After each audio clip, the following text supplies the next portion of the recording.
Ooh, it's hot. It's hot, it's hot, it's hot. Hi guys, welcome back to my channel.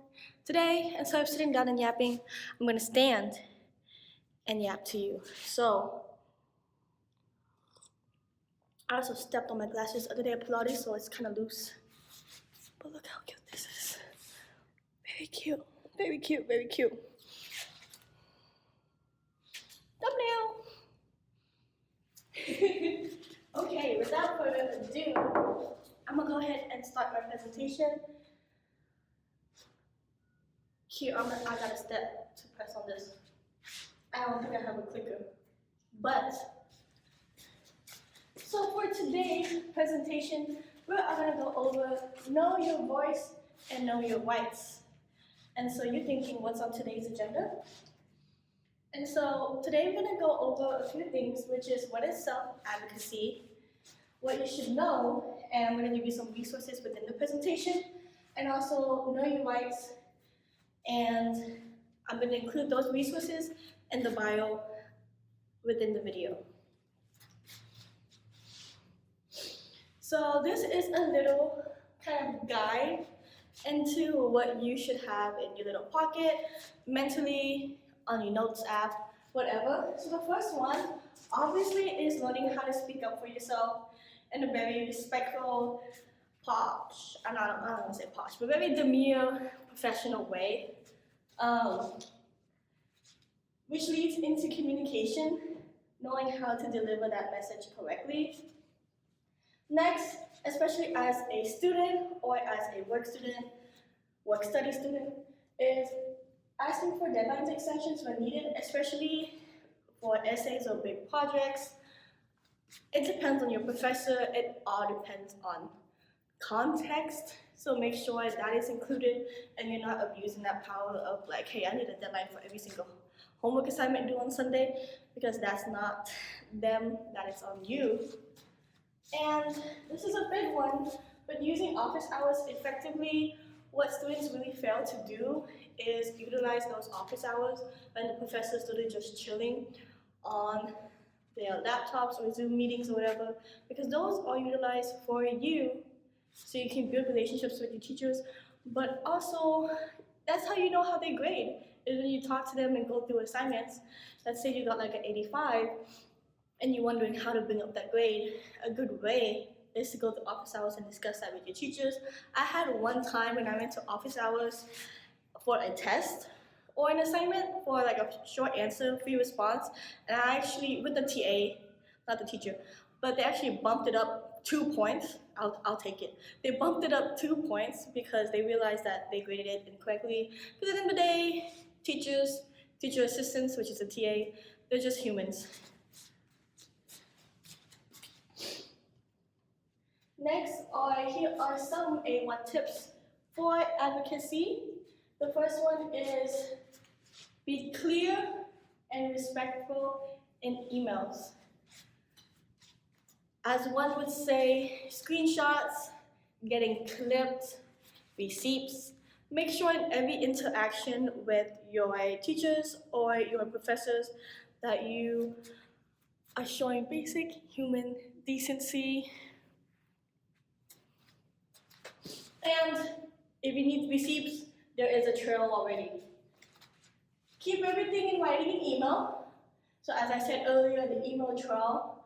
Let's say for some odd reason, your teacher or your professor is not professoring, is not doing the job correctly, or there are some lines that are being crossed that shouldn't be crossed. There is a trail of proof that can be utilized in the worst case scenario. And so just make sure that every interaction is kept professional, because if you are going a case against your teacher, professor, faculty, staff, something happens that crosses the line professionally, there is that proof. Because things said verbally over Zoom is oftentimes not recorded, and so make sure that you save your ass. Next is, obviously, before in-person or office hours, prepare before your meetings. Let's say it's for a homework assignment or your essay. at least show up with the rough draft or something, have some of the questions, because you don't want to go to an office hours and the teacher's like, well, what are you here for? And you're like, I don't know. And your professor's gonna be like, well, I don't know either. So make sure that when you come to these meetings, you have at least general idea of what the meeting's about, the context again, and be prepared. Next is a final disclaimer is professors are people too. They are not perfect. And so just be mindful that you make mistakes, I make mistakes. I literally had a typo I had to fix before I presented this the other day. So give yourself grace, but also give yourself professors grace. Sometimes they're bombarded with 6 classes, 5 classes. Each class, depending on the class, especially if it's like an introductory class, there's a lot of people, And so, and some professors sometimes don't even have TAs, and so they have to do it themselves. So obviously, as I said earlier, communication is key, be respectful, and just remember there are people too. Next, here are some resources that you can, I think it's caching that, but I'm gonna link it anyways in the bio, just in case the QR codes don't work, because mind you, technology is not always on our side, so I'm gonna step away, just in case you need to pause the video and scan it, but I'm gonna have it linked down in the bio anyway, so. My sandal came off too, I gotta pick my sandal back up. But yeah, that's all you needed, because it doesn't take you that long to pause the video. Next is, what is FERPA? And I'll probably have to scoot this up just a tad bit. Just a tad bit. But, so, this paragraph literally tells you what FERPA is. If you want to go ahead and just pause it and read it. But I went ahead and reworded it for you so that you didn't have to. And so, basically, FERPA, which is an acronym, stands for Family Educational Rights and Privacy Act.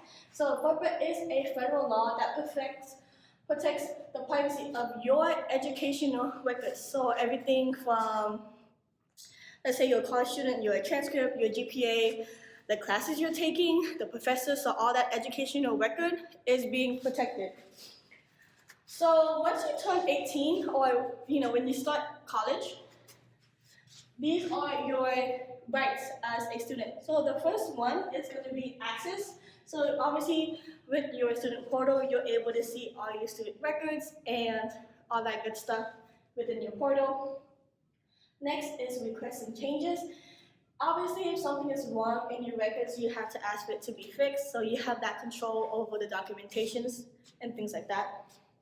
Next is privacy control. You can choose who's allowed to see your personal information in those records. I would say rule of thumb, you could have your family or an important member or family member that you trust to have access to their personal records. I do want to remind you that you can obviously remove them. So just be picky on who has that rights to your academic records, because once they have that rights, they can easily call the phone, the financial aid office, or anything, and they're going to ask within that waiting line if you have access to that student's information, and if you do, they're able to access it any time of the day during the working business hours. Next is before college or the age of 18, these rights belong to your parents. After that, they transfer to you. So basically, through your K-12 system, while you're in the school system, from elementary school, middle school, or high school, those educational rights are going to your parents or towards your guardian or whoever has rights to you as you're dependent. And so, as a high school student, your educational records from date of birth, name, address, what classes you're taking, what subjects, what teachers, your grades, your TSI, your ACT, your SAT, all those assessments, those tests, all those records, emergency contact information, like all that is in your student record, as that's what I know as a high school student. And so there is a lot of information that is out there. When you go to college, 2018 and stuff, that is on you now. So make sure that before you start college, that, you kind of get an idea of how much information you want to share and how much you don't want to share. Next is some resources about FERPA. So I'm going to go ahead and step up the frame, go ahead, pause it, scan it, but once again, technology may not be foolproof, so it will be linked down below in the bio. Alrighty, because you don't need that much time.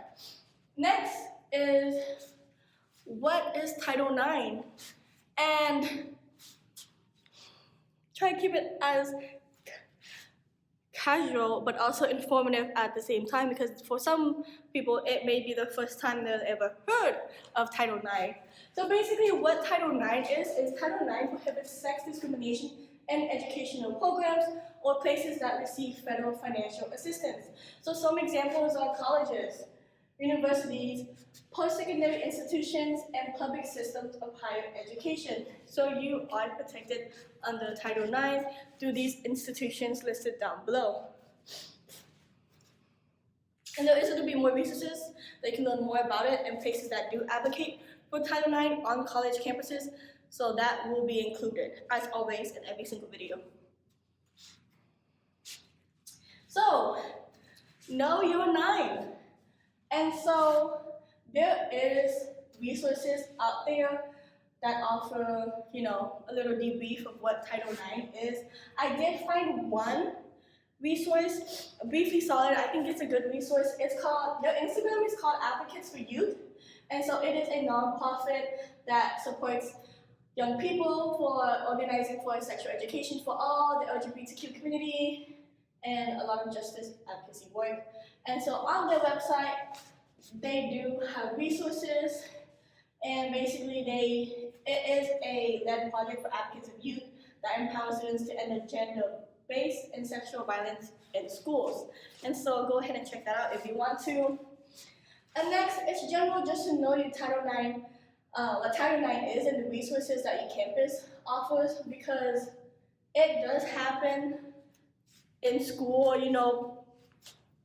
People are people, unfortunately, sometimes, and so sexual or dating violence can happen on campus, and so it's always good to be informed and equipped with that knowledge, because what happens sometimes, which I feel like can be sometimes, oftentimes, depending on how much you hear about this news, people only know about Title IX and the resources that the campus offers when it happens to them. And so it's always good to know the general idea, because although it may not happen to you as an individual, you don't know if it's going to happen to your peer, your classmates, student next to you, a professor. You see something, and so obviously for that person, it may be fight or flight, they may be traumatized, and they can't think straight. And so as an individual, it's just good to know this, because you might be able to help out someone one day and you're like, hey, I know the resources, I know where to go, I know which department to call, this is what you need to do, X, Y, and Z. And so yeah, because being informed and making informed decisions for every aspect of your life, it's always a very good thing. So these are some general campus resources that your school should have, or they have it but in a different department name. So I'm gonna say it out loud. Your school may or may not have it, or they do, but maybe it's under one umbrella. And so for the first one, Dean of Students, which fight for advocacy, rights, and conflict resolutions. Next is Student Affairs, which is pretty common on campuses, which is the well-being and involvement support. There is always and should be a Title IX office or something for that on campus, whatever it's called, so that you can report harassment and discrimination on campus. As always, like I said earlier, everything needs to be written in an email or documentation. When you go through something traumatic, it has to be documented. Police report first, and everything will follow suit after. Just make sure everything's documented. It may be a very traumatic experiences, but it is necessary to have that documentation somewhere, and that you have access to your own documentation rights. Next is Accessibility Office. If you need any academic accommodation, just make sure that you are able to utilize it and that it is okay. So in every syllabus that a professor has at the bottom, if you need academic accommodations, please let them know. Schools are very accommodating to that, so do not feel out of place. I don't know how the K-12 system treated you, but if your high school's over here like, well, you don't need it, which is weird to begin with. But yeah, feel free to use that. Registrar's office, manage academic records. Counseling center, there's mental health and self-advocacy on campus. Every school does have a counseling therapy sessions for free, X amount, or for a very cheap price. It's kind of like a sliding scale price. But go ahead and use that because one, oftentimes it's free. You're already paying for it and your tuition. You're paying for your class. Included is the gym, not parking, but counseling is included, all that stuff. So go ahead and use that because therapy is cool. Next, advising center, academic planning and support. Use this because it is better to be academically advised early on and have kind of like a 4-year, 2-year plan, however long you're in college, so that you kind of have a roadmap of everything that you need to do. Because one thing you want to do is waste not only your money, but your time. And taking classes you don't need, or taking classes that don't even count, or that you're switching majors back and forth. And so you just want to make sure that you have a roadmap of everything that you need so that you're not like a super senior citizen 2.0, which is fine, but imagine you're like a super senior because you didn't go to academic advising your freshman or sophomore year, or when you wanted to change your majors. And so you're taking all these classes for nothing, and you paid for it. Yeah, judging you very silently, hardcore actually. Next is some final notes so that we can end this video. But just a reminder that you belong in college, and so oftentimes students may feel imposter syndrome. They may be the first in the family to go to college, but you pay there, you got accepted, you belong in there like every other student. And so yeah, take up space, take up all the space, take up more than one classroom. You're a student, you're their customer, so yeah, utilize all the resources on campus. Next is asking questions. It is not weak not knowing stuff. You're a student. At the end of the day, you're supposed to ask questions and figure out stuff, navigate around college. And so don't think that your question is dumb, because as every teacher or professor has said, when someone is confident enough to raise their hand and ask a question, some person in the back room of the corner probably had the same question, but was not confident enough to ask it. So if you have any financial aid question, Title IX, FERPA, documentation, better print out my transcript. There's someone to answer that question, because not only are you a paying customer as a student, people get paid to work at the university to help you. And so it is their job to assist you as a student, because your tuition is paying somebody's bill. First of all, it's the university, but you get what I mean. Next is use your voice to access your support network. So as I said earlier, it is not a weakness to ask question. When you go on campus, you're gonna build a network, a friendship, real life experiences, real life friendships. And so, yeah, if you ever need support, lean on your friends or professors or whatever network that you build when you finally go on campus. And yeah, and that is it. I don't remember what I put for the last slide, to be honest. Oh, of course, I forgot. But yeah, thank you for watching. I think that's very small, to be honest. But that is my account username. So feel free to follow me on social medias. But other than that, it was nice talking to you guys about FERPA, Title IX, self-advocacy, and all that good stuff.